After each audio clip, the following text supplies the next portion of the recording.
Welcome to week 2 of MCMC 705, Collections Management at Centennial College. Once again, as you can tell, we are asynchronous this week, and I apologize. Excuse me, I apologize for that. I am still in Chicago. I finished my final condition reports today for the exhibition Bloodsuckers before it goes off to New Zealand, so it flies out. Well, I can tell you, but then you know the rest of that sentence. So I did the final condition report today. The objects are being picked up tomorrow. They have to be inspected by U.S. Fish and Wildlife for the CITES content. We're going to get into all of that. We're actually going to touch on some of that today. So next week we will be in person. So this class is the 13th. So the 20th will be in person at the college itself, the Story Arts Center. I have to look up the room number. I can't remember the room number. So, but just watch for that. That will be coming out. I'll send an email to everyone, although it's probably on your schedules and you have a better idea of it than I do. So I'm going to get into today's lecture. I start every class with just this sort of title page. And here we go. Once again, the land acknowledgement. We will look at this land acknowledgement every week. And so I do encourage you to find out a little bit more about where you're from. And just take a moment to reflect.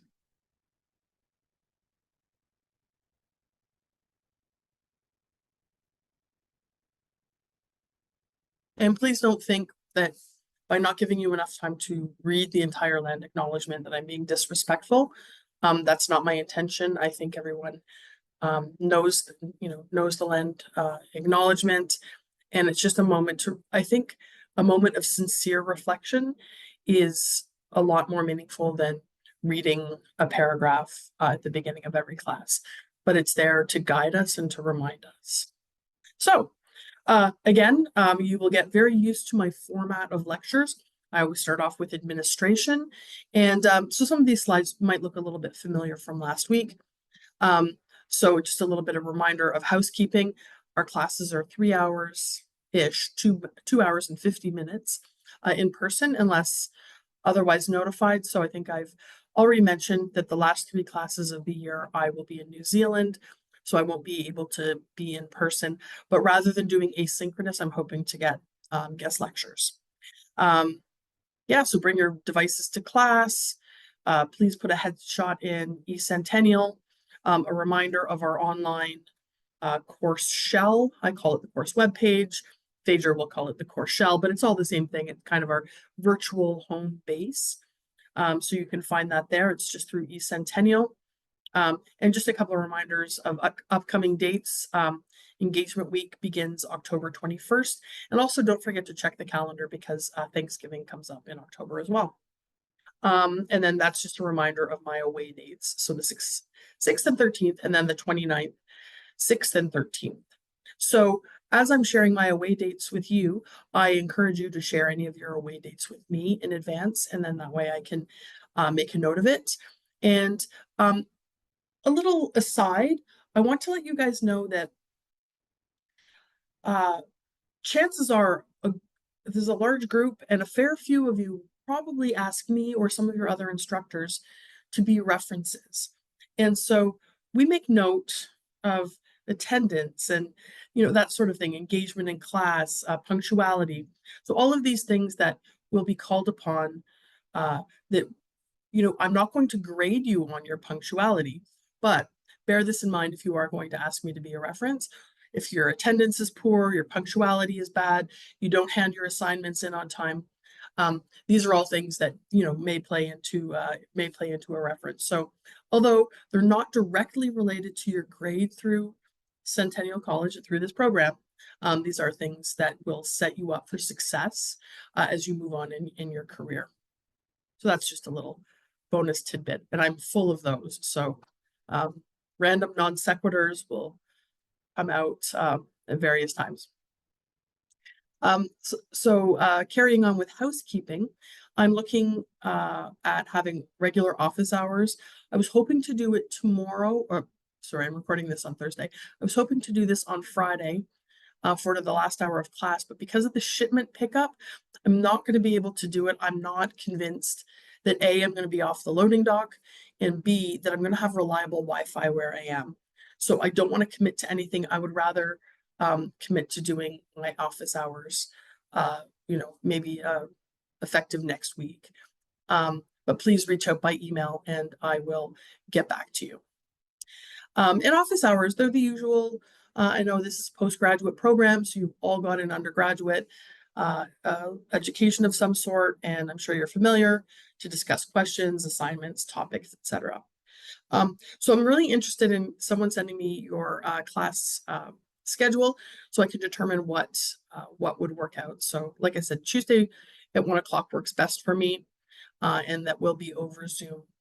And I can make arrangements if you want to come into well, Tuesdays actually, I'm not usually at the ROM.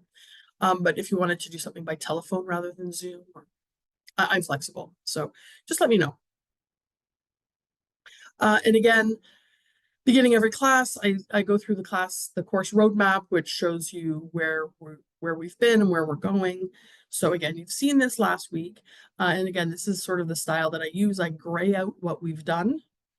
So you can see week 1 has been grayed out, and week 2 is the week that we're in I make it red. So just a little style that I implement. Anyway, that's not really relevant. I'm just talking. It's really weird. Actually, I'm just going to give you guys another aside. It's really weird not talking live to a group. Anyway, so this just gives you an idea of where we're going. And as guest lectures are confirmed, I'll add that in. And so in addition to just the coursework, I also include just a reminder of assignments. I know you're all adults and that you are able to keep track of your own assignments, but I just want to remind you, I will remind you every week of what the upcoming assignments are and what their due dates are. I don't want anyone to ever say that they didn't know. So this is just a reminder. And at this point, we could use this as a jumping off. If there's anyone that has any questions, we can discuss those at this time. The toolkit. Okay, so I also start every class with a toolkit. And so as I mentioned last week, this is a book or some sort of reference of the week, usually a piece of equipment, an organization, a podcast or a TED Talk or a YouTube video, something like that, and then a retailer or supplier of some sort. So you'll see what I mean as we get into this. So the book of the week is our class textbook. It's Museum Registration Methods. We're up to the 6th edition now. So this has been the standard in museum registration and collections management textbooks for quite some time. This book has been around for a long time, and they continually improve it and upgrade it. I think this is the 3rd version I've got. So when I started in museum school, I've had 2 since then. So I got 3 of these on my bookshelf. So anyway, like I said last week, it's a really great resource, whether you're going into collections management or project management or any kind of collections related work. Because it does give you a sense of everything that needs to be done in any sort of project. So if you're talking about an exhibition, but you're interested in design or project management, you'll get to see what the other side is doing, what's required from your collections management team to make those programs a success. So that's the book of the week. I know it was a bit of a cheat by giving you the class textbook, but I do think it's worth having on your bookshelf. And just to be clear, I'm calling this, the toolkit, and I'm recommending these things to you. Please do not, other than the textbook, please do not rush out and buy these. You are under no obligation to buy anything. This is just my recommendation that if you are interested in this kind of work, you might want to start to think about acquiring equipment like the equipment of the week this week, for example, is an Optivisor. So that's something that you might want to consider looking at. Maybe you can get an opportunity to pick one up inexpensively, perhaps used, or keep your eye open at, yard sales or that kind of thing. You can add it to your wish list on Amazon or some other supplier. So it's just that kind of thing. You are under no compulsion to buy anything. So the toolkit of the week, the equipment is an Optivisor. Now, I don't know, I might even still have the line in my forehead from having worn my Optivisor pretty much all day, every day for the past 2 weeks while we're deinstalling an exhibition. And so what an Optivisor is, and I think that's a brand name, but it's any sort of headband binocular visor. There's usually snap-in lens plates, so you can get them with different levels of magnification. And these are great for hands-free viewing. Yes, you can use a magnifying glass, but imagine you're looking at an object, you might need to turn it. You're holding a magnifying glass with one hand, a flashlight with the other hand, and like you're turning it with your other hand, it just doesn't work. So the more you can free up your hands, reduce any risk of dropping your magnifier on, believe me, that's happened. So just reduce the risk, free up your hands, and get an Optivisor. Again, under no obligation to purchase. But these are not very expensive. They're maybe $30–40. You can get them on Amazon. You can get them at other retailers. And we're going to talk about a retailer in a little bit. But these are good. They're one size fits all. So even if you have one that you're going to share with certain members of your team, for example, you can just adjust the knob at the back, and then there's little knobs on the side to flip up and down. You can get a really nice, customized, comfortable fit. You can wear them all day. And as I said, I've been wearing mine all day for the last 2 weeks.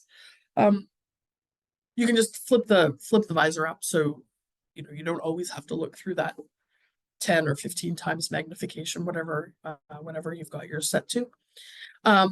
Get different focal lengths as well. Like I think the standard focal length. So here I've written in what I have on mine.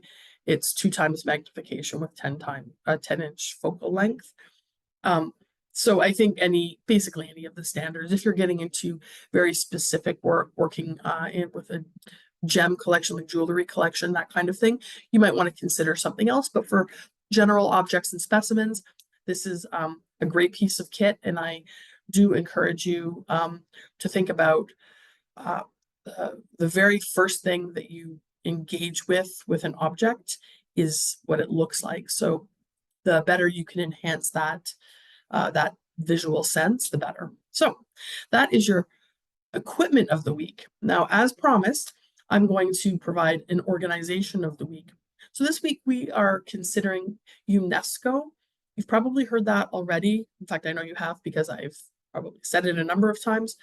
UNESCO is the United Nations Educational, Scientific, and Cultural Organization. And they are responsible for a lot of governing principles. We're going to get into some legal discussion today. So I'm not going to spoil that. We're going to get into some legal stuff on the advice of UNESCO. But what it is an organization that's international, and it's something that you need to be aware of and understand how they make recommendations for the safeguarding of cultural heritage. And they do have a mandate to build peace through international cooperation with education, sciences, and culture. And so here I've made a reference that their cultural conventions provide a unique global platform for international cooperation and holistic cultural governance system based on human rights and shared values. So these are treaties like the UNESCO Convention of 1970 is a big one. So they're instrumental in any sort of international guidelines that relate to, our focus will be culture, but also education and science. So take a look at their website and just have a sense of what it is they offer. There will be a link for a video explaining UNESCO and what they offer in a little bit. So the retailer of the week that we're going to look at, I'm starting close to home with Carr McLean, and Carr McLean is a Canadian company that provides library, archival, museum supplies. And it says they've been supplying these products to Canada for more than 50 years. And they are, they're based in Etobicoke. They don't have a store, so you can't just walk in and browse, which is kind of a bummer. because I really like to do that. When I was in museum school, I got our conservation professor gave us all a Carr McLean catalog, a hard copy catalog. It was like Christmas morning for all of us. We were so excited. They no longer produce a catalog, but they have a website, which I have included there. And even if you're not in the market for buying anything right now, it's good to start making references, bookmarks of these kind of organizations, because for one, it'll help you find the language that you need to Google something. So, you want one of those gray boxes that you put archival documents in, and that kind of plasticky paper or kind of plasticky sheet film that you put documents in. What's that called? And then if you went onto Carr McLean's website, you'd say, it's a Hollinger box and Mylar sheets. So it's useful as a reference that way as well. So do make a note of it. They seem to be, I've noticed, kind of heading more into the library sector rather than museums. This used to be the go-to museum store. And now they've moved a little bit more towards the library archival market, but do check it out. Absolutely. There's a reason it's the first stop on my toolkit. And I don't know if you can see my funky little picture there. The podcast of the week. So the podcast of the week is meant to be something that's a little more immediate than a book. You can go out and get books about this particular podcast's topic, but there's just something about podcasts I've seen where I've looked at the class list and I can see a lot of you are coming from commutable distances to Toronto. So, if you live in Whitby or Hamilton or something like that, chances are you're probably coming in on the GO train. So just give yourself, immerse yourself in this kind of cultural, this cultural sort of headspace where you're listening to, and I'll recommend, one of my passions is art crime. So honestly, I'm probably going to give you a little bit of art crime. But there's always something that I'll be recommending that's just good. By the way, no content of any podcast is going to be on any test. So again, don't think that you need to go out and subscribe to everything that I'm going to recommend to you. This is just like, this podcast, for example, is called Museum of Lost Objects, and it's put together by BBC Radio 4. And it's looking at famous cultural spaces or objects that have been destroyed either willfully or through war or through fire. And it's kind of assembling all of those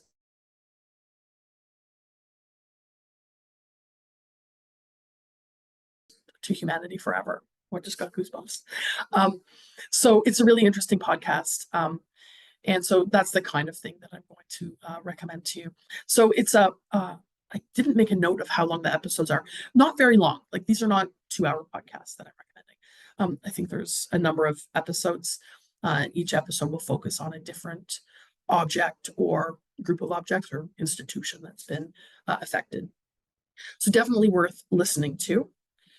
It does have a focus primarily on the Middle East, so Iraq, Syria, India, and Pakistan are the areas that they mainly cover, but they did do an episode on Brazil's National Museum in Rio, and they may be adding more episodes as well. Okay, so that is the last of the toolkit. So, okay, so you know what? I didn't actually keep track of how long this is taking. Well, it takes how long it takes. The next phase of the class that I always go through is I do a review from last week and then a preview of this week. So the review from last week is, it was basically just an intro to the course. I did 2 separate videos for those of you who haven't had a chance to catch up yet. One is an introduction to the course, and then the second video is an in-depth breakdown of all the assignments. There were kind of little bits in the first video where I did talk about assignments, so you might want to go through both of those.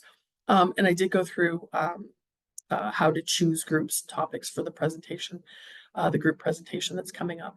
And I also provided like a really, what I call a 30,000-foot overview of collections management. So just it's part of that roadmap. So these are the areas that we're going to be going. And today we are specifically jumping in on, this is the legal class that I'll be looking at. So the learning outcomes here are recognizing the current standards of professional practice and how that feeds into legal policies and practices, as well as looking at relevant regional, national, and international policies. And and we're going to look at how to distinguish between an institutional policy and the external institutional policy and external legislation, really, that governs it. And I've put a couple of readings in there from Museum Registration Method 6. And also, if you were able to pick up an MRM 5, I will put in pagination for the older version of the textbook. And then there are some more links at the end of this PowerPoint presentation as well. So you can probably hear my voice is a little bit better from last week, but it is still a little bit croaky. So forgive me for that. The legal framework, that there's a lot of legislation that affects museums, and you might not even have thought of some of it. So how I start, what I'm starting with is I'm going to start big and funnel down. So I'm going to start with international conventions and then the domestic laws that enforce those conventions. So we're going to start big. We're going to start international, move down to Canada, move down to Ontario, move down to municipal, and then institutional. So that is the way we're going to go about this. For those of you who aren't in Canada or will be going back to another country when you're done this, there will be similar legislation, presumably, in your homeland, wherever it is you are going. Likewise, if you're not staying in Ontario, I don't get too specific about provincial and municipal legislation, but we'll get into that in a second. International conventions. So I'm going to give you just a laundry list of conventions, and then we're going to break them down. So one of the first, the earliest conventions that related directly to cultural property was the Convention for the Protection of Cultural Property in the Event of Armed Conflict. This is commonly referred to as the Hague Convention of 1954. I think you can see why it's a long name. The other big, in fact, probably a bigger convention that governs the work that we do is called the Convention on the Means of Prohibiting and Preventing the Illicit Import, Export, and Transfer of Ownership of Cultural Property, more commonly referred to as UNESCO 1970. Again, you can see why these are long titles. And that's just one example of the kind of work that UNESCO does. So I mentioned UNESCO in the toolkit. Another big one, for example, that is really influencing what I'm working on now, this particular exhibition, is the Convention on International Trade in Endangered Species of Wild Fauna and Flora, which is known as the CITES Convention. And the Kimberley process is a very specific one that's related to controlling the import and export of conflict diamonds. And the other big international convention that will affect you, even if you don't go into collections work, if you go into marketing or promotions or design, would be the Convention for the Protection of Literary and Artistic Works, which is known as the Berne Convention. And that is essentially the international copyright convention. So these are the conventions that we're going to talk about. There are a lot more. And I put the Kimberley process in there just because it affected us in one of our exhibitions. And every time we acquire diamonds, we do need to confirm that they're Kimberley compliant. By the way, Kimberley comes from kimberlite, which is the scientific name for diamond. It's not a person. Our curator for is named Kimberley. So I always thought, oh, isn't that nice? They named this process after her. But nope, they did not. It's about kimberlite. Okay, so I love this quote, that any damage to cultural property, irrespective of the people it belongs to, is a damage to the cultural heritage of all humanity, because every people contributes to the world's culture. Wow. Goosebumps again. So that's a quote from the Hague Convention from 1954. And that is sort of the governing principle of the Hague Convention. This is a video, and I'm going to play this. This is about the Hague Convention of 1954. It's a short video. For millennia, sociocultural evolution has been expressed through creating and building, whether it be temples, theatres, monuments, sculptures, or any other work of art. These masterpieces help to shape our identity, and yet they're often damaged or even destroyed as a result of armed conflict. This destruction can have catastrophic consequences for current and future generations.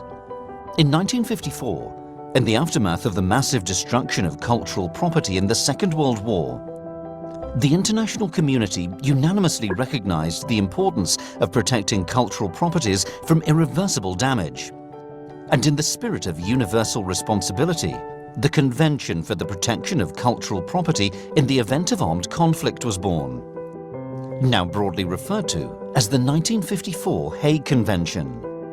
It is the first international treaty with a worldwide vocation focusing on the protection of cultural heritage in the event of an armed conflict. The Convention protects movable or immovable property of great importance to international cultural heritage, such as monuments and architecture, archaeological sites, buildings of historical or artistic interest, buildings dedicated to religion, manuscripts, books, and other objects of artistic, historical, or archaeological value, as well as scientific collections and important collections of archives.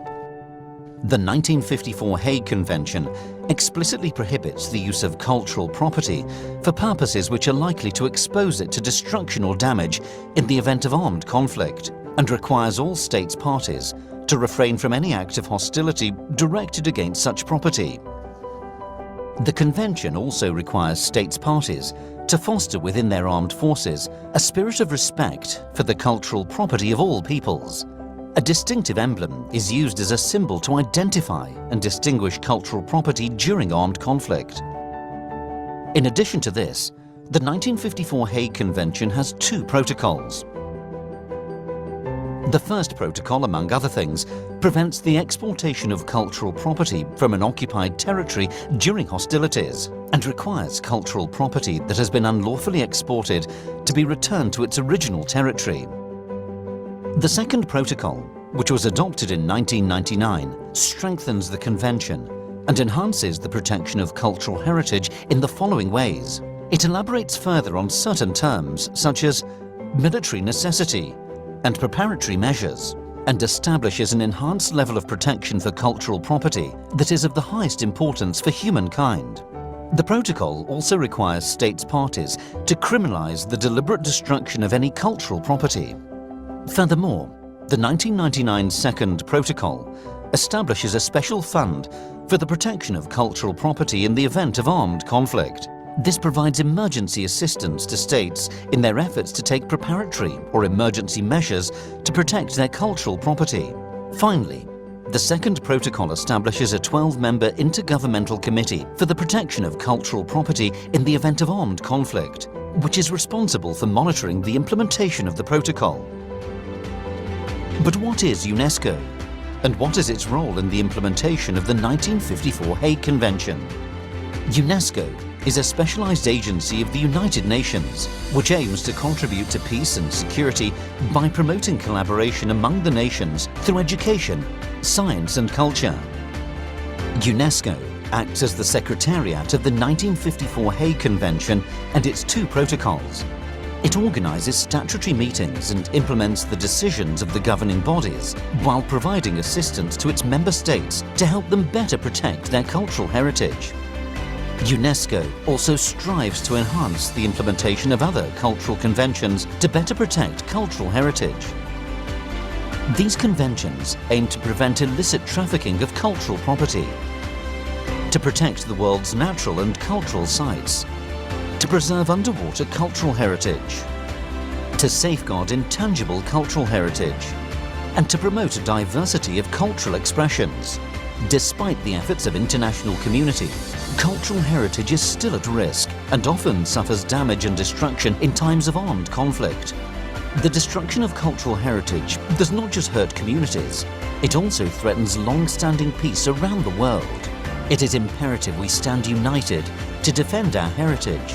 In doing so, we demand respect for all people and foster understanding between nations.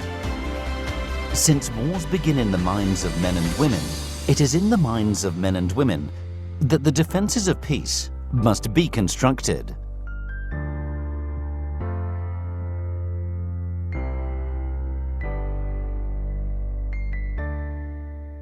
So that's the Hague Convention. A little video there that gives a really good overview of the Hague Convention. So in 1954, the Hague Convention, as you saw, was created to prevent the protection of cultural property in the event of armed conflict. And this was adopted at The Hague, which is in the Netherlands, in 1954. And that's in the wake of the destruction of cultural heritage during World War II. As we all know, we've all seen videos and footage of the mass destruction, and unfortunately it didn't end in World War II. So this convention, although it is from 1954, is still very much in the minds of people today as wars rage around the world. And this is the first international treaty with a worldwide focus to focus exclusively on the protection of cultural heritage in the event of an armed conflict. Now, it took a while for Canada to adopt this. It wasn't adopted until 1998, and then both protocols were adopted in Canada in 2005.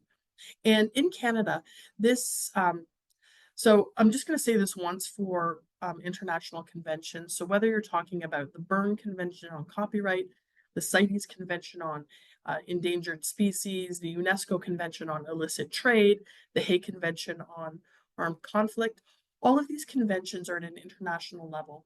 But international conventions they don't hold any teeth in a country. So whatever state party has to adopt that convention formally and somehow bring it into their own laws. And we're going to get into this, and I'm going to explain how the Hague Convention, well, actually, in Canada, the Hague Convention is implemented through the Cultural Property Export and Import Act.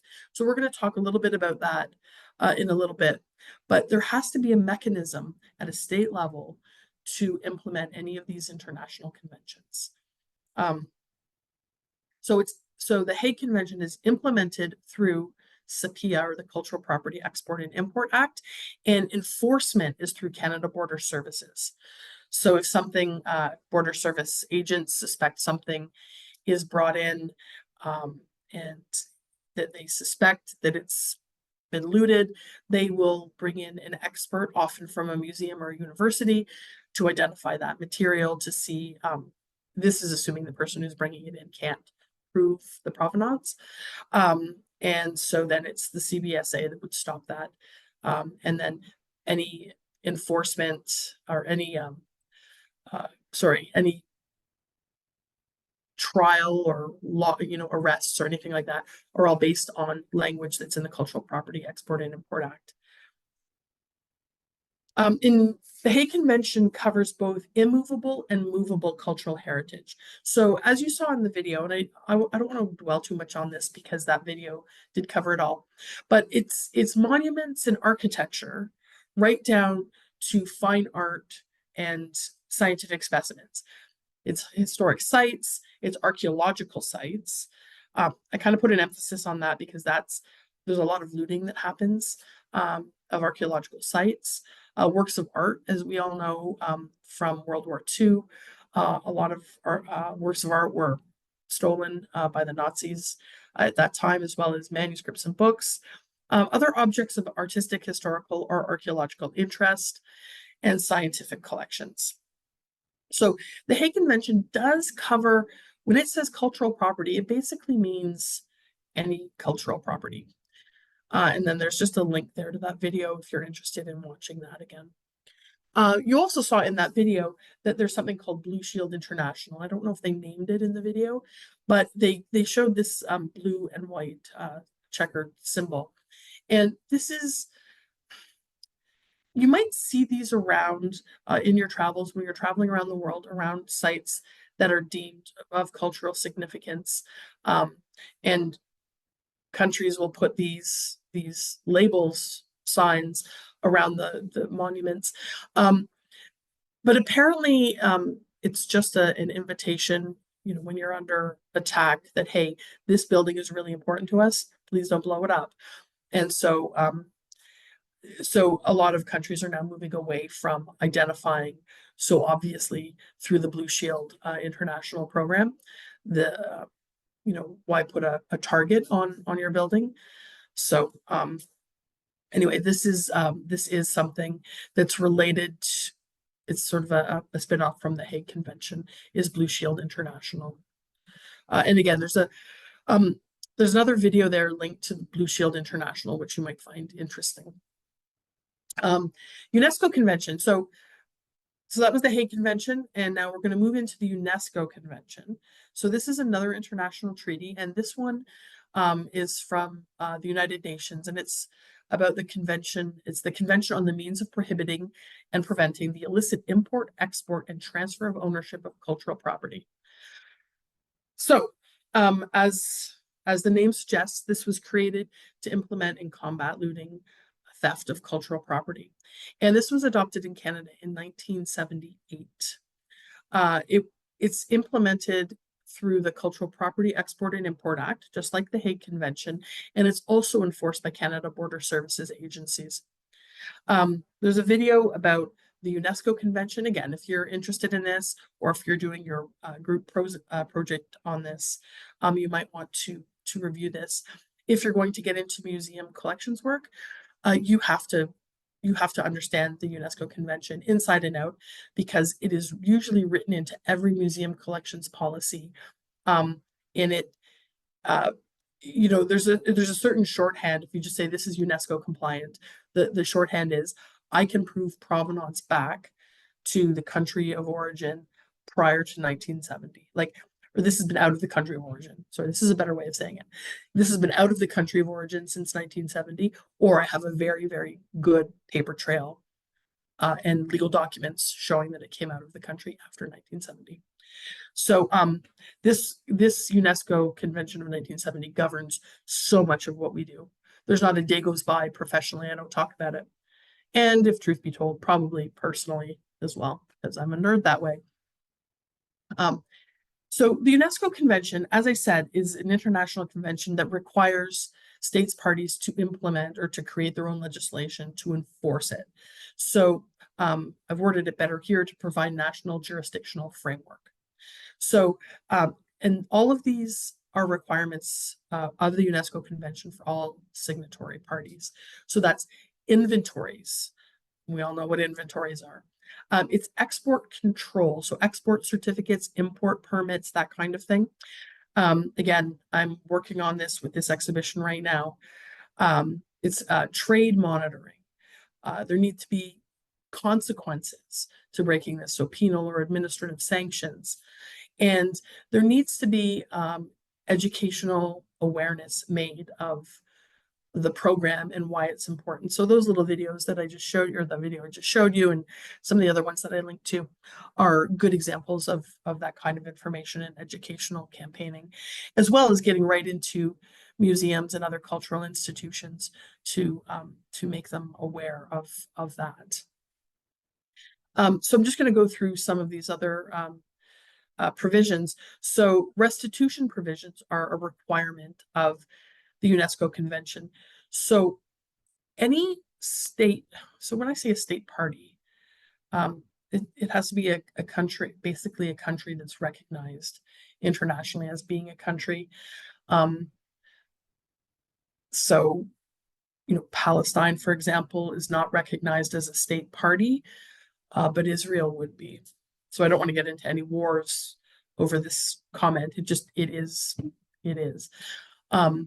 And so any state party of origin can request the recovery and return of any object that came in to that country. So after the force of the convention. So So under this convention, with the restitution provision I've just stated, can Greece can they expect the return of the Parthenon marbles? So the Parthenon marbles were brought to the UK in, I don't even know what year, sometime in the late 19th century.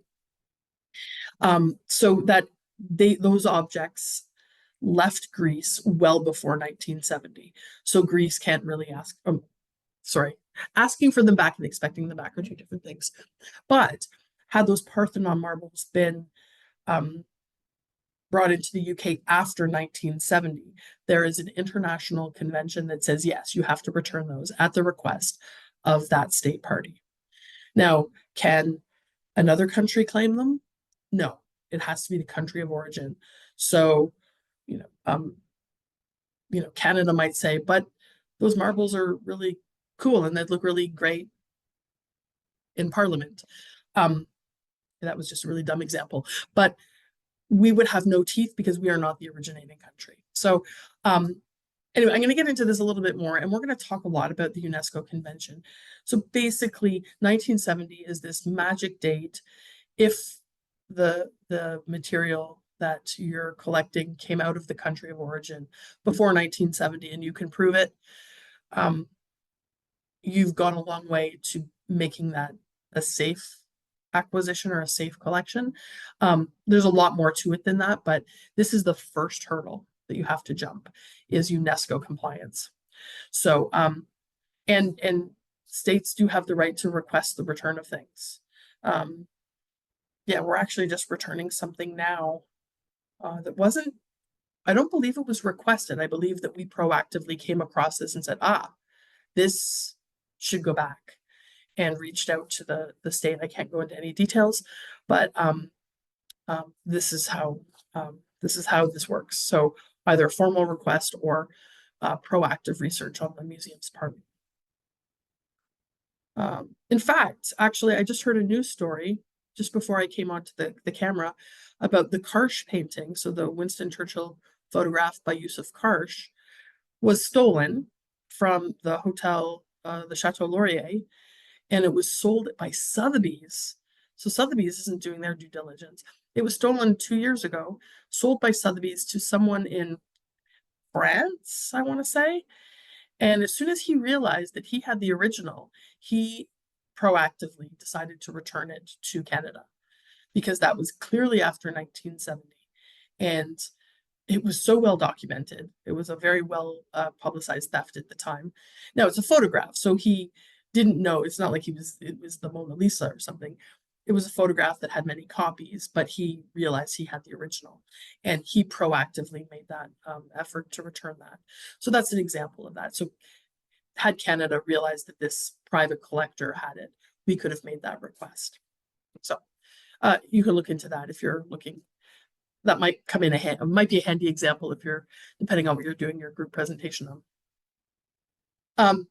So states parties are also required to set up international cooperation and framework. So it's kind of an example that I just gave you, but okay, so in cases where cultural patrimony is in jeopardy from pillage, the convention provides a possibility for more specific undertakings, such as a call for export, import, and international commerce controls. International cooperation framework. So the UNESCO Convention is, it's an effort to control and to make the process of safeguarding cultural patrimony like a cooperative international effort, that it's not set up as an us versus them. It's reciprocal, and that's just the way the plan is, to just make countries work together. Sorry, I'm still getting over this cold. My eye is running, my nose is running. Sorry. Anyway, so that is one of the efforts of the convention. The CITES Convention. Okay, so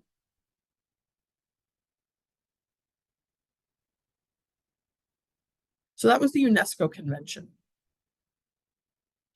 The CITES Convention is another big international convention that governs our day-to-day work in museums. And again, it depends where you're working. If you're working at the Art Gallery of Ontario or another fine art gallery, CITES probably plays less of a role than if you're at a museum like the ROM or the Aga Khan Museum. Because it's about endangered species. I'm not saying that the AGO or our Gallery of Hamilton or National Gallery of Canada doesn't have CITES material, but it's less, they probably do fewer CITES applications every year than, say, the ROM does. And the ROM would do fewer than the zoo or maybe the Royal Botanic Gardens. So it depends on the kind of institution that you're in, but it's very important that you understand that the Convention on the International Trade in Endangered Species of Wild Fauna and Flora is to safeguard species at risk and endangered species. It ensures that international trade of the specimens of wild animals and plants doesn't threaten their survival. And those wild animals can be dead or alive. So the zoo, the Toronto Zoo, for example, would go through CITES process for living animals.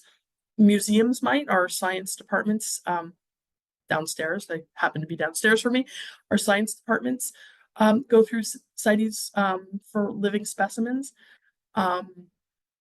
But our art and culture department, the specimens would be, well, they're dead, but it's just pieces of them. So whether it's a piece of wood or shell that's used in inlay in a piece of furniture, or a piece of ivory that's used on a chess set or a piano, or a bagpipe. So it can be a number of different things. It's interesting actually filling out a CITES permit because there's space for living specimens. And what are you going to do if these specimens reproduce? What are you going to do if it dies? It's very interesting.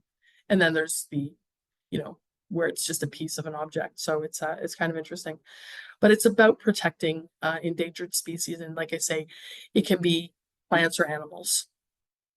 Canada adopted the CITES Convention in 1975, and it's administered by Environment Canada.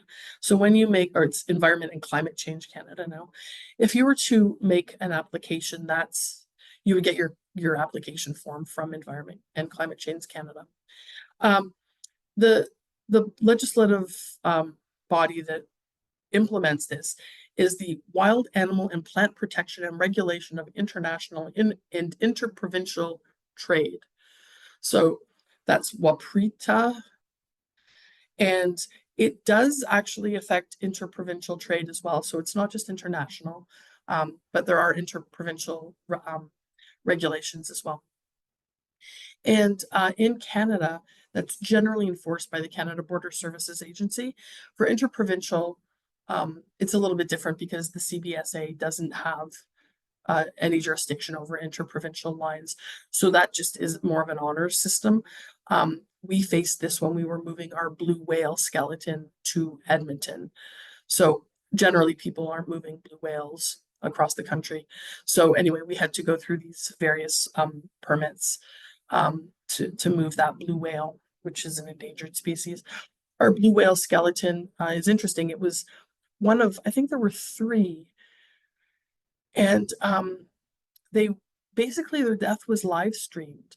These 3 blue whales were in trouble off the coast of Newfoundland, and scientists, and I remember watching it on the news, like watching these whales trying to survive, and they ended up succumbing to whatever it was that was killing them. They were clearly distressed and clearly not doing well. And 2 of them washed ashore in Rocky Harbor, Newfoundland. And the ROM sent a team of scientists out and basically defleshed them. And one of the blue whales stayed in Newfoundland at, I believe, at Memorial University, and the second came to Toronto. And we've had 2 exhibitions with this, and in fact, we have a replica of a blue whale that's traveling internationally because you can't travel the original specimen. So even though the death of this blue whale was live streamed, it was live tweeted, everybody knew that this elephant died of natural causes, we cannot get a permit to send it down to the United States. or down here, actually. I'm in the United States right now. So it's very interesting. And sometimes it's almost, I don't know, sometimes it's a bit frustrating because I'm going to tell you that you can still get a permit to hunt wild game, and you can go and shoot an elephant and bring the tusk back as a trophy legally with CITES permits. But in the United States, for example, you cannot sell a musical instrument that has ivory on it, or jewelry that has ivory on it. So it's a bit of a weird, program, but it raises awareness, and the goal is to reduce the appetite for materials that come from animals that can better use those materials on their body while they're alive, rather than being killed for adornment. So anyway, there's the end of my little rant. But CITES will affect you if you're in a museum that has culture. Another international process, like I said, I mentioned this one because it came up with an exhibition that we did. It was an exhibition of diamonds, but this is the regulatory process for importing or exporting rough diamonds, and there are implications for finished diamonds. So if you're collecting in our museum, we collect both rough diamonds and finished diamonds, and we also collect like chunks of, rock that contains kimberlite. So they're rough diamonds, but they're in situ. So so this affects us. Not every museum. For example, the Gardner Museum of Ceramic Art probably never has to worry about this. The Bata Museum, a shoe museum, probably never has to worry about this. But if you're in a museum that collects, like I say, jewelry or anything like that, this is something that you need to be aware of. And I raised this one because you don't know what you don't know. So if, I didn't know about this until we had that diamonds exhibition. And then it was fairly new too. It wasn't adopted in Canada until 2003. But anytime you're doing some sort of exhibition, you might think, okay, what are the social, what is the social, political, environment that might have an impact on this? Is this something that I need to worry about? Like rough diamonds or blood diamonds or something that back, not that we're not worried about them now, but there is an attempt to control the trade. And it's through processes like this. So I tell you about this one also just to make you aware that you should just think about things. If you are going to do a really specific kind of show, just do a little bit of digging to find out if there is any sort of control, like export or trade control on the material that you're interested in pursuing. So I wanted to also raise that, okay, this was adopted in Canada in 2003, but it's administered by Natural Resources Canada, and it's implemented through the Export and Import Rough Diamonds Act and enforced by the CBSA. So you're getting a sense of all of these international conventions and how they are addressed legislatively through these different acts or different agencies within the federal government, almost universally enforced by Canada Border Services because they are our border guards. So I just think this is really interesting. I've got another interesting one coming up as well that's international. So that was the Kimberley process, more as an aside, but as a moment, as a place for you to think, kind of a placeholder for what am I working on and what are the implications. The Berne Convention is the protection of literary and artistic works, and this is one that will almost certainly affect you. It deals with the protection of works and the rights of the authors. And those authors can be writers, musicians, poets, painters, dancers. It can be anyone that expresses their work creatively. And like I say, that can be in many, many different ways. And those artists have the right to control how their works are used. And that sorry. And the Berne Convention is interesting because it was adopted in Canada as far back as 1928, but it was first created in 1887. So this is one of the oldest international conventions that applies to us. And interestingly, it is one that has been revisited many, many times. And you can see most recently, 1971.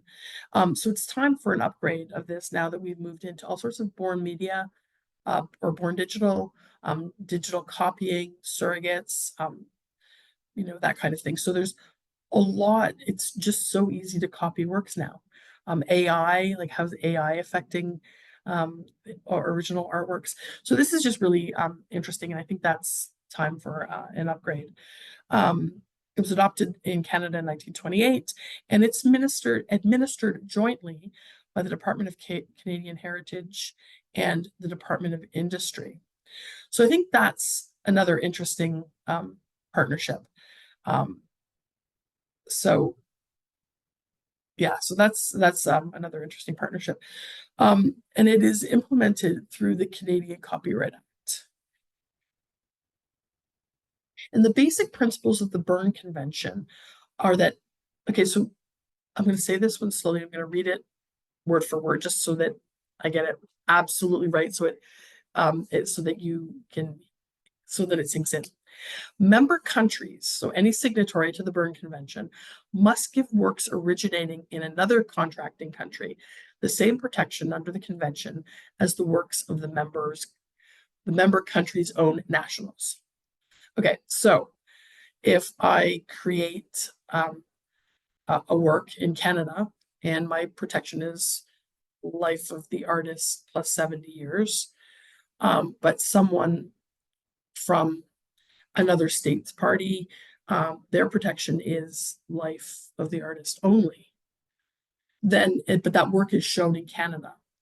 Then that artist who, let's say they're dead, that work is out of copyright in that home member's country, but in Canada, it's the life of the artist plus 70 years. So depending on when that artist died, that work is still protected under copyright.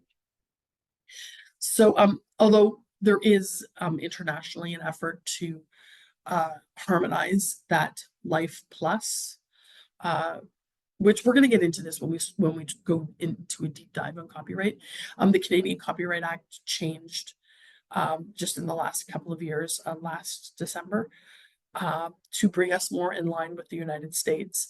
Might surprise people to know that Mickey Mouse and Walt Disney's works were out of copyright technically in Canada. But of course, no one would want to go up against the Disney Corporation. But anyway, Canada's now life of the artist plus 70 years is in line with the United States, which Canada used to be life plus 50 up until, like I say, about 2 years ago. The other interesting feature about Berne is protection is automatic, and you don't have to do the copyright symbol. You don't have to mail yourself a copy of your manuscript, and don't open the package and make sure the postmark is clearly marked. Like there's all sorts of little tricks that you might hear about this, especially if you're a creator. But under the Berne Convention, technically, that the work is inherently protected. Okay, so that's the last of the international treaties and conventions that I wanted to look at today.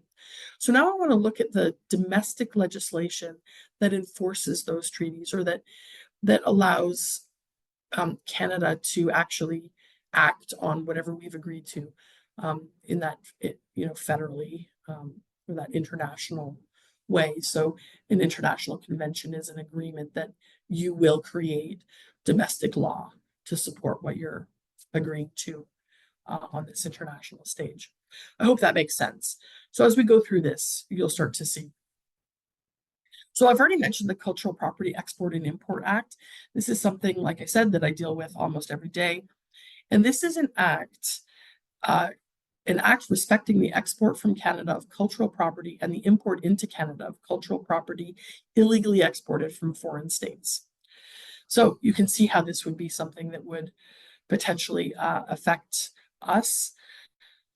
in the museum community. There is I believe I actually go into it, so I won't spoil it. So the Cultural Property Export-Import Act came into force in Canada in 1977, and it ensures, so this act was created at the federal level, and it is ensuring compliance with the UNESCO Convention and the Hague Convention, including both protocols to the Hague Convention, as well as the CITES Convention. So it's kind of like an omnibus act that where Canada, is demonstrating domestic legislation that supports those three international agreements that we've made. And then I'm going to say it's another interesting fact. I find this stuff really fascinating. And this is an interesting fact that Article 1 of the Hague Convention is actually an official schedule, word for word, in the Cultural Property Export and Import Act. They said it, the Hague said it best, so we're just going to keep that word for word. So that's actually a part, and it's a very clear lineage. The origin of CPIA, the Cultural Property Export and Import Act, it's very clear lineage going back, like echoing back to these international legislation, international conventions that we've committed to. Cultural property is administered through the Minister of Canadian Heritage in consultation with the Minister of Foreign Affairs. And you can see why Foreign Affairs would get involved if we're talking about, there's potential diplomatic issues. There is, Canada, goes into, I'll talk about it a little bit, but this diplomatic continuum where states come and go from our sanctions list, for example, and there are certain restrictions on trade and commerce with various different countries. Sometimes it's a trade restriction where you can't sell arms, or you can't sell technology, or you can't, sometimes it's a complete embargo. So that consultation with the Minister of Foreign Affairs certainly helps with that. CBSA is heavily involved in this because, again, there are border services. So when things go out and things come in, those are both controlled under Cultural Property Export and Import Act. It's right there in the name, export and import. So there are certain instruments of enforcement, and those are control lists and permits. Those are the two primary ways. And through these control lists and permits, there's a matrix of determining whether or not your object needs a permit. And so you can go through these 8 different control lists, identify what you're looking for, and then drill down, and there will be a list of, so let's say, musical instruments, because it's the example I'm almost always going to give you. So you go down to your musical instruments, and then there'll be another little matrix, and it'll say, has this been in Canada for more than 50 years? Is it worth more than $50,000? Is it, that kind of thing. It'll ask a few different questions, and you just follow all of those to determine whether or not you need to have a permit. And another interesting fact, because again, this is all interesting, is that the object doesn't have to originate in Canada to be considered under the Cultural Property Export Control List. And it doesn't even have to be cultural property. It can be scientific specimens. It can be excavation of, dinosaur bones. It can be meteorites. So it doesn't have to be cultural, but cultural property is the predominant, thing that gets applied for permits and that kind of thing. So, and here's the little flow chart, sort of I mentioned. So as you go through your little checklist, I know this is really, really hard to read. And I think I've got a link to this at the end. So if you are interested, you can follow up on this. But it's just a flow chart to just make it really easy. This applies not only to museums, but it does apply to regular everyday people. And although it's a fairly high threshold, so if you want to bring that rare, 50-cent piece across the border, chances are that's not going to be a problem.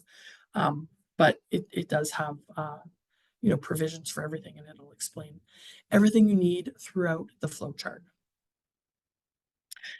Okay, so diplomacy. And I don't know if my little picture is getting in the way of all my fun little icons that I've got here.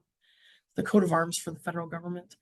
So diplomacy. Now why am I talking about this when I'm talking about legal frameworks? Well, diplomacy, as I touched on before, when you're talking, where the Minister of Canadian Heritage and Foreign Affairs would consult on certain aspects of the Cultural Property Export and Import Act. Diplomacy is really important. There's this, as I said, an international diplomatic continuum. The ebb and flow, things just change constantly. It might not be right, it's not illegal to do certain things. It's just maybe not diplomatically sensitive. An example I often use, not often, I'll find a new example, but until the two Michaels were returned, it was we could send things to China, we could send people to China, but is that the smartest idea? If there is a travel advisory and sanctions in some cases. So that's just an example. So it's maybe similar to what's happening in Ukraine and Russia or Israel and Palestine. Like there are certain places that obviously you don't want to send your artifacts to for safety's sake, but there's also certain diplomatic concerns. If you wanted to send something to one area and they're fighting with another, what kind of diplomatic impact is that going to have? How is that going to be seen if you lend something to Ukraine? Is the Russian government going to see that as some sort of belligerence? So there's all sorts of diplomacy that's involved. Now this is, at least early in your career, going to be above your pay grade, but it's all things that you need to flag and you need to think about. And just as a hint, if you are deciding to do the loans assignment, if you've already decided, this is something that you're going to want to think about as well. Because when we're sending loans, this is exactly the kind of thing that we think about all the time. It comes up, and because it changes so much. When I worked at the Aga Khan Museum, I was always looking up, we want to have a piece from this country. Okay, does Canada have sanctions against them now? So we'd have to go onto the Foreign Affairs website and see. And then we would have to determine, what our risk is. And that risk, if you're sending something to Ukraine or Russia, that's a physical risk to your objects, but you also need to think about what that sort of political risk might be, or that reputational risk might be. So, okay, sorry, back to my slide. There could be changes in those diplomatic relationships. So Global Affairs Canada issues sanctions and travel advisories. So if you are scheduled to be a courier going to, so right now, again, I'm going to use China as an example. If we were sending a loan to China, we know things are heating up right now because Canada's slapped a big tariff on Japanese e-vehicles and China is retaliating, but we're not sure. They're waving their fist in the air saying, darn you, Canada. And so we can expect a response from China on that. So I might hold off on sending any objects or people to China at this moment. War zones, of course, are always a no-go. So just keep your eye on sanctions and travel advisories. Those are always good places to start. And so be mindful and proactive if you're sending or receiving works or people to areas listed on the sanctions list. And like I said, those sanctions can be against individual oligarchs, or they can be against entire nations. They can have dates associated with them, like anything after, November 2022, or it can be, military weapons or technology or fuel or just everything. So just keep an eye on that if you're thinking of sending objects or people. Okay, federal enforcement. Okay, so I have mentioned so many times the Canada Border Services Agency. They are the primary enforcement agency for the flow of cultural property and all other property across Canada's borders. There are frontline defense. They have trained staff in some areas related to cultural property, and where they don't know, they know they don't know, and they call on experts. We are, when I say constantly being called on, it's not unusual for us to be called on by CBSA to identify plants or animals that have been brought across the border that may be CITES specific. When archaeological material or other artwork, typically not fine art, they would contact another agency, but that kind of thing. So we're referred to quite a bit by the CBSA for expert analysis. And just a little fun fact, or maybe not so fun, the CBSA is an amalgamation of customs, citizenship, immigration, food inspection, and border security. And they enforce more than 90 acts and regulations. And I think I've mentioned probably 6 or 7 already. So CBSA, and even just as a tangential career for yourself, perhaps, if you flipped a coin between museum work or police work or security work, you know, this could be the kind of career for you. So there's a lot of cultural adjacent careers that you might want to think about as well. I think it would be super cool to work for CBSA. Another federal legislation that you might not think about in your day-to-day museum work is the Income Tax Act. And as a registrar for collections at the ROM, I get this a lot because most museums collect in an opportunistic way. That is to say, they don't have funds to buy strategically. So it's when someone shows up and says, hey, do you want this? And then the donor will get a tax receipt and the museum will get this collection that might not have the same laser focus that the curatorial team is hoping for. But that's how museum collections are built nowadays. Typically, that's how there are more gifts to the ROM than purchases by far, probably 10 to 1. And one of the things that does entice donors is the opportunity to get a tax receipt. So the Income Tax Act does include provisions. What's going on? There's a hockey team on the same floor of my hotel. Or maybe not hockey, maybe baseball because it's the United States. So there are provisions in the Income Tax Act to get tax receipts for what are known as gifts in kind. So in kind means not cash, but goods. And the Cultural Property Import and Export Act, Export and Import Act, has something called a review board. It's the Canadian Cultural Property Export Review Board. And they have the ability to give a really enhanced tax receipt. So for donors, giving very, when I say high-end, high monetary value gifts, they can receive a very favorable tax receipt.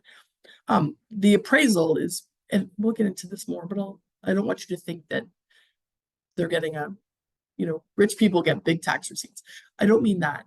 But if you're giving something that is certified as cultural property, you know how when you give your tax receipts at the end of the year and you have given $500 and you get about $15 off your income tax? For a cultural property gift, you would get 100% rather than 15% or whatever wherever your tax bracket puts you, and you are relieved of any capital gains. So there's a lot of benefit to this, and this is how museums get their big high monetary value collections. Determination of FMV or fair market value is done by an appraiser, and museums can do their own appraisals up to $1,000. That is a rule, a CRA, a Canada Revenue Agency rule, and it has been that since I have been working in the museum field, which is now, I think I'm on 25 years. So I think it's time that number changes, but anyway, that is what it is. And in the event that the object exceeds $1,000, then you have to engage a third-party appraiser who will do an arm's length appraisal. And that relationship under the CRA, or Canada Revenue Agency, says that it has to be an arm's length relationship from the donor and the museum. So the museum hires the appraiser. It's not really arm's length, but we don't provide them with anything other than access to the object. And that appraiser is going in blind. They don't know what they're appraising. Because you know this $3 IKEA cup that I talked about last week? Now, if I said that this $3 IKEA cup was used by Gord Downey and his lip marks are still on it. Okay, no, never mind that part. It was owned by Gord Downey, because that actually will increase the value, but it was owned by Gord Downey or some other famous Canadian. Is it still worth $3 because of its provenance? So, so we keep the appraiser blind from the donor. Anyway, and then the third type of determination of fair market value is that cultural property certification. And that value is determined by that export review board based on appraisals submitted by the museum, who applies on behalf of the donor. We can go into this in great detail. I can talk about this all day, but I will spare you. So more federal legislation that you need to worry about. So remember earlier in this lecture, we talked about the Berne Convention and how that protects artists and how their work is used and accessed. And that is enforced in Canada through the Copyright Act. And so for the purposes of this act, copyright in relation to a work means the sole right to produce or reproduce the work or any substantial part thereof in any material form, whatever, perform the work, any substantial part thereof in public, or if the work is unpublished, publish the work or any substantial part thereof. So that's the Copyright Act. So basically it's the right to copy.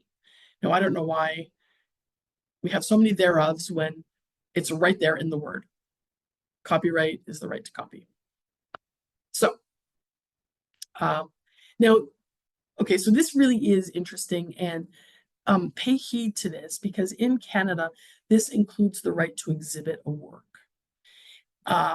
That right is not enshrined in the Copyright Act universally.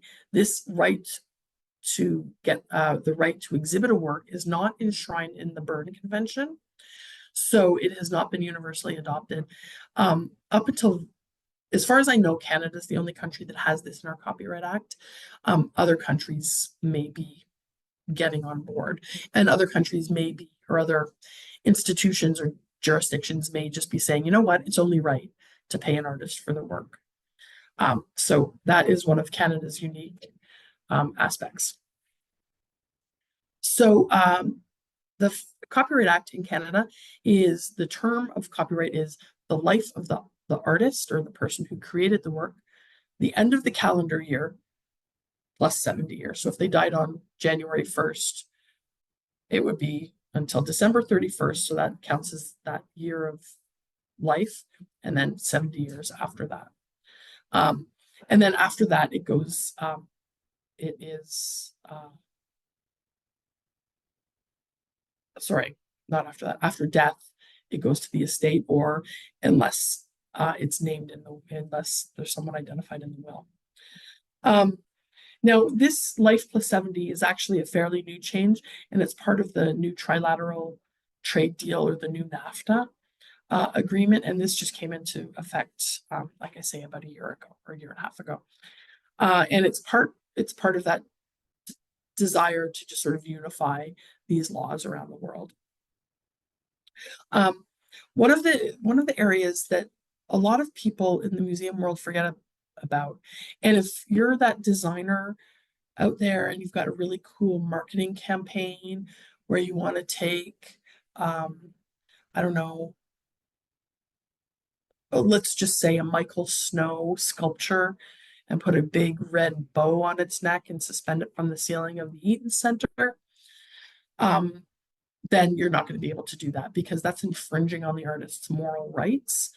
And so this moral rights is an interesting aspect of the Copyright Act, because it guarantees the artist the right to the integrity of the work. So moral rights guarantee the integrity of the work, the right to be associated, or the right to be anonymous. And you can't sell or assign your moral rights, but you can waive them in whole or in part. And they are distinct from general copyright. And so, this is where the Eaton Center, so that example I gave you of Michael Snow and the loon sculptures that are still, on the Eaton Center ceiling. One Christmas, they tied big red bows around the neck. And this was a very famous case back, I don't know, if I said 20 years ago, that would only put it at 2005, probably back in the late 80s or early 90s, where Michael Snow sued the Eaton Center, Cadillac Fairview, for harming his reputation by changing the integrity of his work. And he won. So that's the famous example in Canada. You probably can't find a picture of the bows on the geese, because every time they pop up on the internet, they get slapped down pretty darn quickly. I've been trying to get a picture of that for years. But I remember it when it happened. And so it was a really interesting court challenge. But whether you're putting a bow on a bird, one of the other things our marketing team wanted to do was take a fashion photographer, and I can't remember who it was, but it was actually someone I had heard of, who had taken a picture of this famous model with a dress. So there's like 3 layers of copyright there. There's the photographer, there's the House of Dior, and then there's the model and her reputation. So there's 3 levels of copyright, and we wanted to tweak it and put a blue wash on it and sort of put this stippling around the edges and just make it look really cool and edgy. And that was kind of a universal no from all of the above. And the marketing people said, but we own the photo. It's like, well, we might own the photo, but we don't own the rights to it. So that's where copyright comes in, and it will affect your life whether or not you are in collections or marketing, or you're designing brochures for donor events. Whatever it is you're in, copyright will affect your life. But it's not all doom and gloom. Now, in order to navigate this copyright and working with artists have created a sort of a collective, and it's known collectively as CARFAC, which is the Canadian Artist Representation, Le Front des Artistes Canadiens. So it's we just call it CARFAC, and they come out every year with a schedule of fees on what they consider fair treatment for artists, and those fees are based on a variety of things: what the budget is of your institution, what the budget is for the exhibition, is it a solo show, is it 2 weeks or 2 years, that kind of thing. So you follow the matrix, and that will give you the fee for the artist. And that's because that exhibition right in Canadian law guarantees artists this fee for presentation. So this is a really important group. If you are an artist yourself and you don't know about this group, I urge you to take a look into it.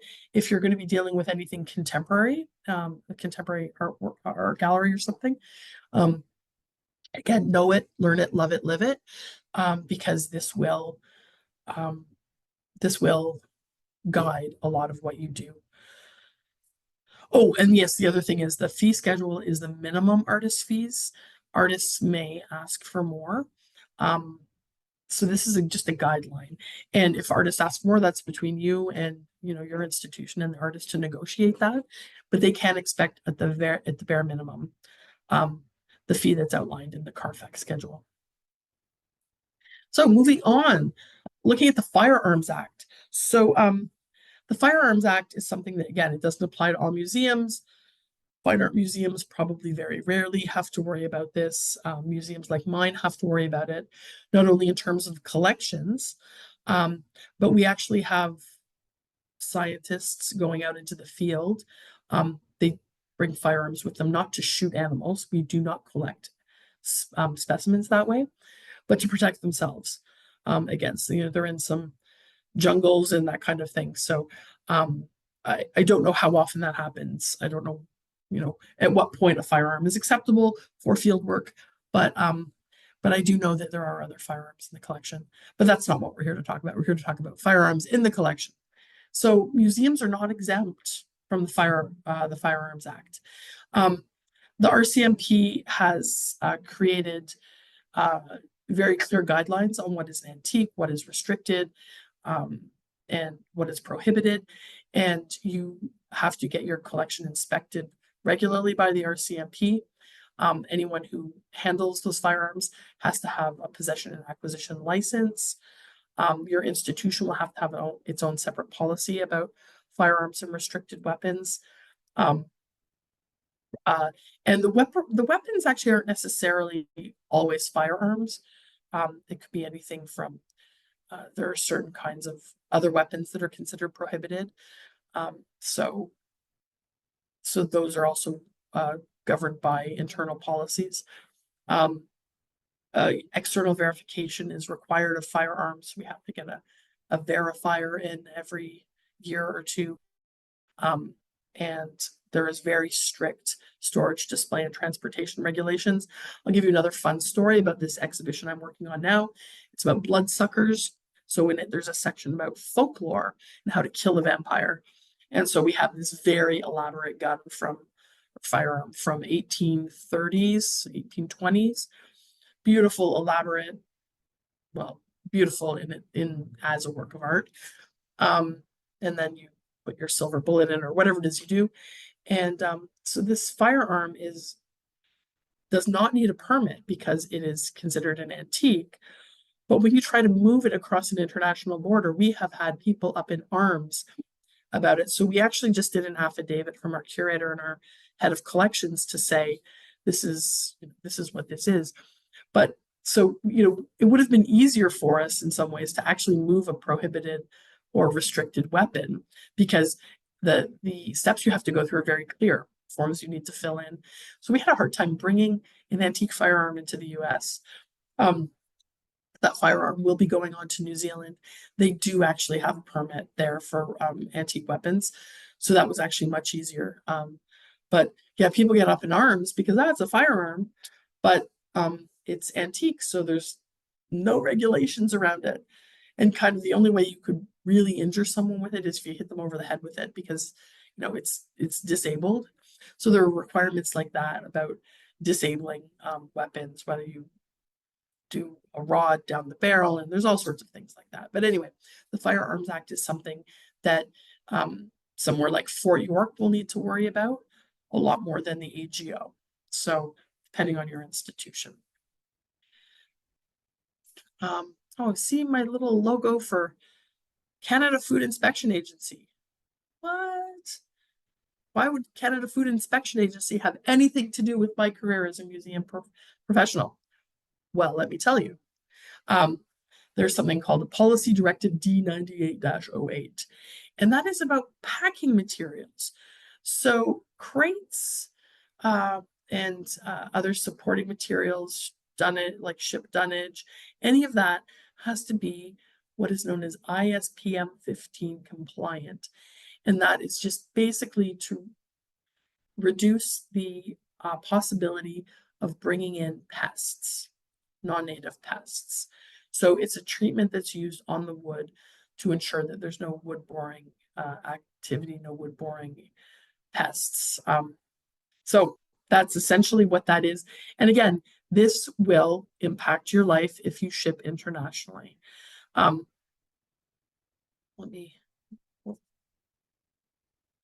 So this, I don't know if you can see that. There's a little logo here. If you can see that, or if my picture is above it.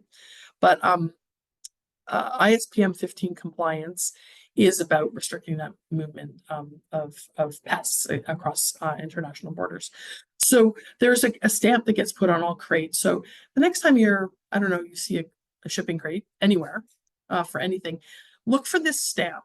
And I'm going to give you the key to uncoding it.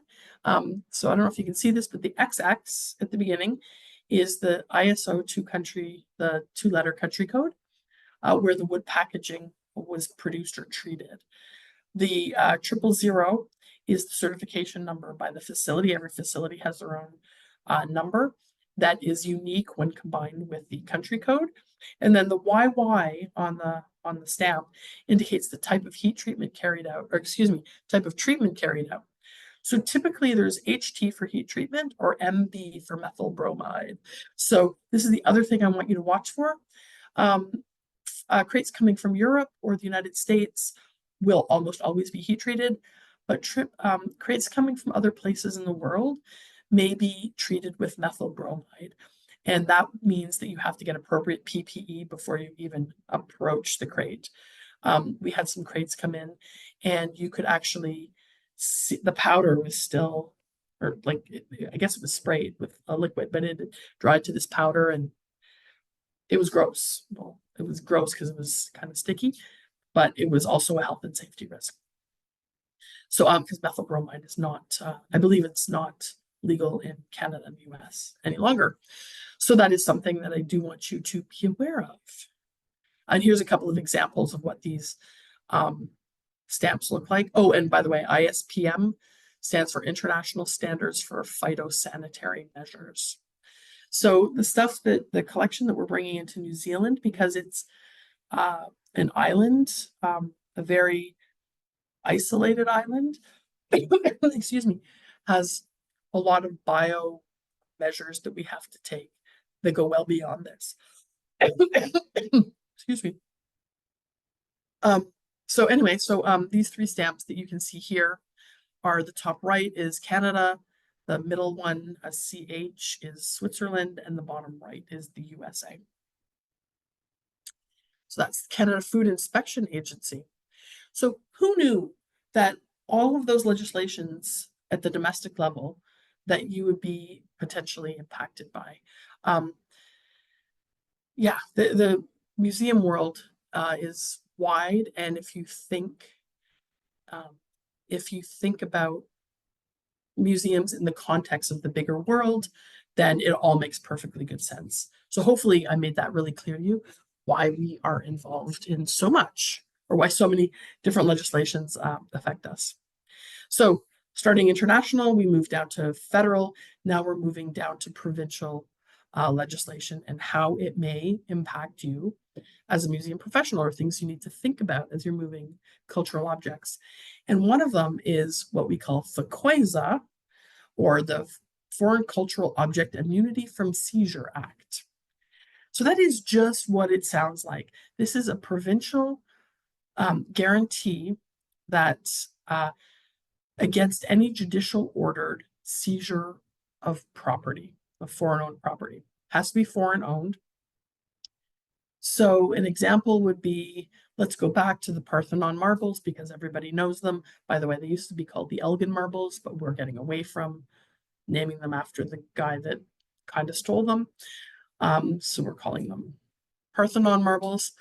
And so let's say they lend them to Canada. Why not?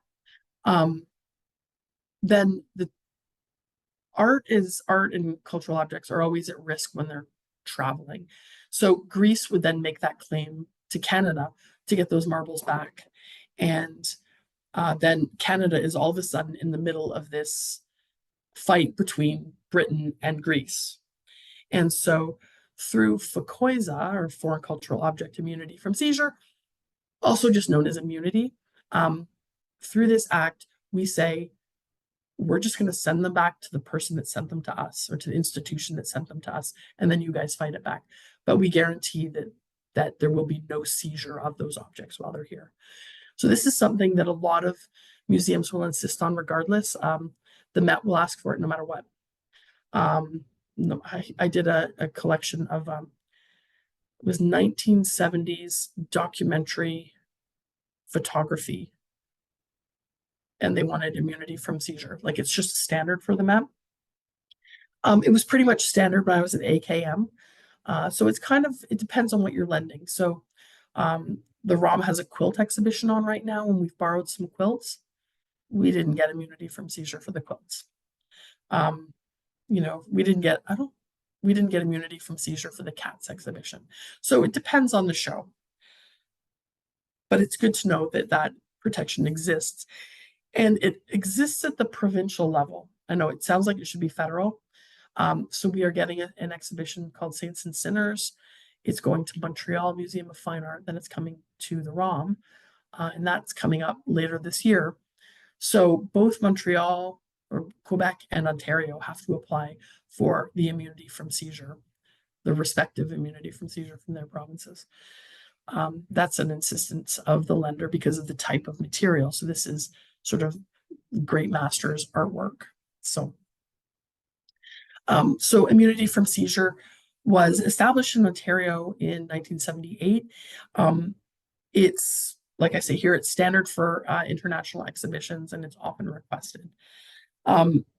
It's almost always required for indemnification, and we will talk about indemnification. Indemnification is just an alternative to commercial insurance. And if you've got an exhibition like Saints and Sinners that we have coming up, where the value of the show is astronomical, the federal government will agree to make any I shouldn't say restitution, that means something else when you're talking about fine art, but they will agree to make good any claims if the work is damaged, rather than paying commercial insurance. Because if you had to pay commercial insurance on an exhibition of that value, you wouldn't be able to take the exhibition. I mean, you'd be paying millions of dollars in premiums. So anyway, that's a conversation for another day. So immunity guarantees through an order in council in the provincial legislature that a foreign lender's material is granted protection from judicial seizure. Now, this is something that lenders really want, and you can see why. It has a lot of power. And there's statutory declarations involved. There's publications in the Provincial Gazette involved. There's a lot of reciprocal research that has to happen to make this immunity from seizure happen. So it used to take months. They've streamlined the process just in the last year. But anyway, so it's quite important for traveling exhibitions. And so this is just an example of the statutory declaration. But you can see how this feeds into, or is in some ways supports, both the Hague Convention and the Hague Convention of 1954 and the UNESCO Convention of 1970. When you look at it, and it says things like, I certify further that I do not know or have reason to know any circumstances with respect to any of the works or objects that would indicate potential competing claims for ownership. You're making a declaration on that you've got good provenance, that you've done a professional inquiry, multi-source research into the provenance. This is something, and then we get the directors to sign this, and this is notarized. So this is a really serious document. And this is how seriously museums have to take collections provenance. So this is just an example of FACOISA. Other provincial legislation that will affect you. I know, apologies if it sounds like I'm jumping around a lot. It's a little bit weird, again, without having a live audience. There's always questions at the end of every segment. Other provincial legislation, we're getting away from museum specific now. And we're just thinking about things like the Occupational Health and Safety Act that applies obviously to everybody in the province. And it's not, museum specific, but there are hazards that are unique to museums. So there's things like uranium glass or Vaseline glass that you can get in Europe and Canadian collections. We actually have radioactive signs throughout our European storage space where all of the uranium glass has been sort of put together. We've got Geiger counters in the building so we can check uranium levels. Some collections, such as the mineralogy, sorry, I'm jumping ahead on my slide, but the mineralogy collection actually has a radioactive room, and they are time limited. They have, anyone who enters that room has to have a dosimeter, and they're restricted on how many minutes, a week or a month they're allowed to be in that space. In fact, we had an audit where we were just going around, again, part of that inventory that we saw earlier with as a requirement of the UNESCO Convention 1970. One of the domestic things that we had to do was inventories, and part of inventory is audit. And our collections database just randomly selects objects. One of them was a radioactive piece, and I wasn't even allowed to go into the room, so I was the auditor for this collection. And so the curator who was allowed to go in had to go in, notify security, unlock the space. She had to go in and out in a minute. And she just took a picture of the object or the specimen, showing where it was, and then came back out and showed it to me. So, really interesting when, you work in an environment like that, where there's a Geiger counter, like right on the door, and there's radioactive warnings, and there's like an airlock. Not that radioactivity follows an airlock, but I guess it puts distance between you and the door. Big metal doors, like it's all taken very seriously. And it's things you might not think about. You might be in a small historic house museum, for example, and they might have things that have been treated with arsenic. Like you get a lot of those Victorian hair things, the hair wreaths and stuffed, taxidermic mounts and that kind of thing. And arsenic was the pest treatment of the day. So many old collections have been treated with arsenic. So that's something you need to be mindful of. These are things that are in addition to the obvious, like the chemicals that are used in conservation and in pest management and that kind of thing. Other things that you will think about when you're working in a museum that relate to health and safety are things like working at heights, working with dirty objects. When I say dirty objects, we had an entire exhibition of found art that was made with old rusty cans, and we were advised to get our tetanus shots before we touched anything. So there's that kind of thing. Right now in this bloodsuckers exhibition, there are lancets with razor points, there's fleams, there are hypodermic needles. There's a lot of really pointy stuff in this show. God knows what it's been treated with, touched, how many vials of blood have come out of these bloodletting bowls. So there's those kind of biohazards that you might have to worry about, and as well as sharp and pointy and dirty objects, just as well as everyday chemicals that you might encounter. Again, just on this show, and we've got objects in ethanol and our objects in glidin. Well, actually, they're not objects; they're specimens, little leeches and lampreys and that kind of thing. So we're working with technically hazardous material. We have a vial of 95% solution ethanol. The vial is about 70 milliliters, and there's all sorts of hoops we have to jump through for a vial this big.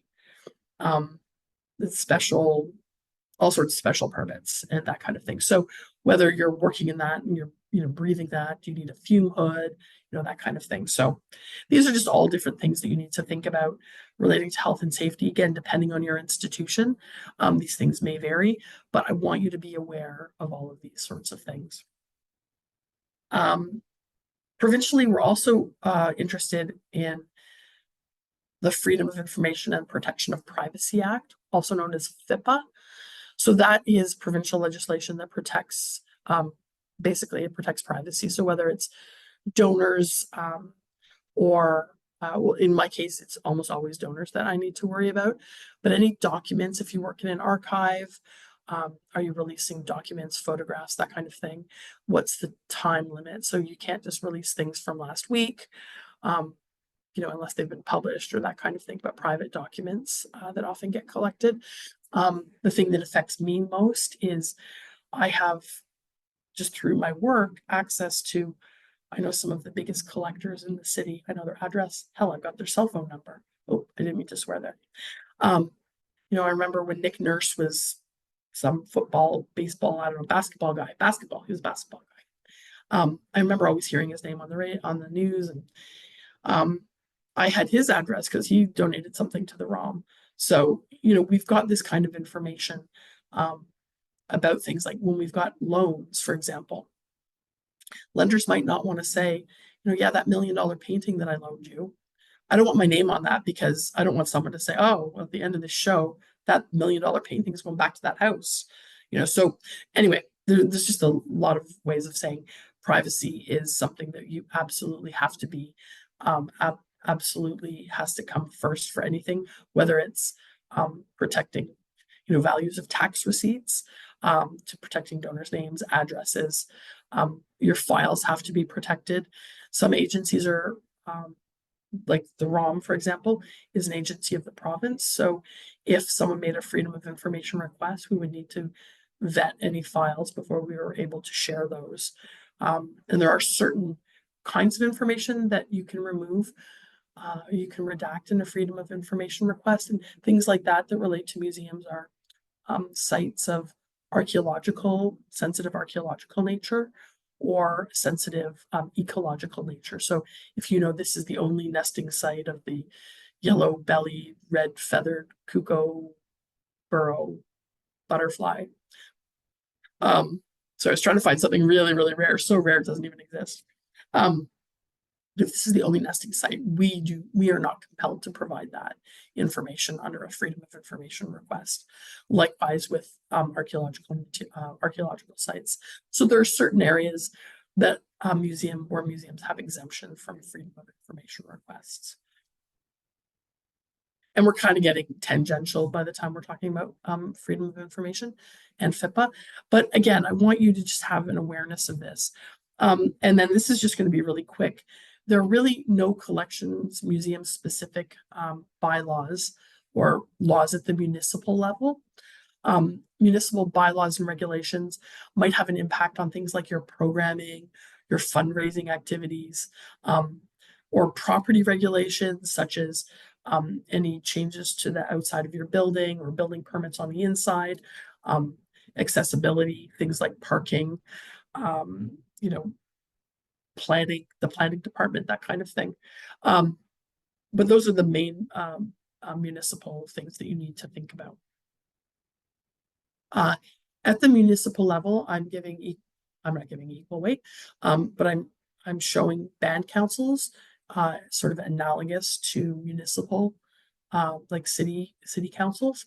And this is something that we're seeing more of. And again, depending on the kind of collection you work in, this may be more relevant, where the governance is through a band council and not a municipal government. And they have similar decision-making powers and similar authorities to municipal governments. I've got here, it's a collections policy overview. I'm going to hang on to this for next week. Anyway, okay. I'm going to hang on to the collections policy because I think it's a good place to stop. And my throat is really scratchy and I'm running out of my water. And collections policy is actually a good place that we can work in when we're doing the group presentations. So I can just sort of fill in with some policy stuff there. And I don't want to overwhelm you and give you all the fun stuff in the first full class of the year. So hopefully that was a good, clear romp through legislation and legal framework for museum collecting. Again, this is a really high level view. So this is my funnel, and we will work our way down. And I wanted to start the year with this discussion about legislation because it informs so much of what we do. And even as we were going through that lecture today, when we looked at the statutory declaration for the immunity from seizure application, you were seeing snippets that harken back to the Hague Convention and the UNESCO Convention. And we're going to see that. We're going to keep building on these blocks. So between the ethical foundation we talked about in the first week and then this legal foundation that we talked about this week, this is the structure. This is how we are mandated. Well, our mandates will come with policy, but this is how we govern ourselves. This is the structure. This is the framework within which we work. And you can see that there's a lot of different tentacles. Sorry, that's my nose is all plugged up, that go off in different ways and ways that you might not have even thought about. And these are changing You know, 2 years ago, I didn't have band councils on my list of governing, different levels of government that might affect things. And then I started doing a lot more loans with Indigenous communities to the communities directly, not through museums, which is what the old standard was. We'll lend it to this museum, and then that community can come and see it there. So now, because society is changing and we're evolving, so now we're lending objects directly to the community and cutting out that middleman and that other museum. And so now all of a sudden we have to say, oh, okay, well, that's interesting that we're dealing with a band council and not a city council, or the band guidelines, or certain ways votes happen, and that kind of thing. That the jurisdictions we're recognizing, we're broadening, like I said, we're evolving. I'd like to think we're evolving.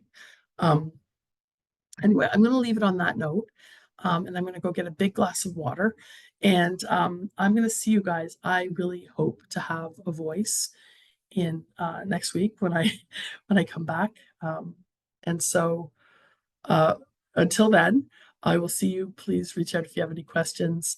I'm looking forward to your video assignments, so I think that'll be great. I'm looking forward to sort of virtually meeting you all before I actually meet you all in class.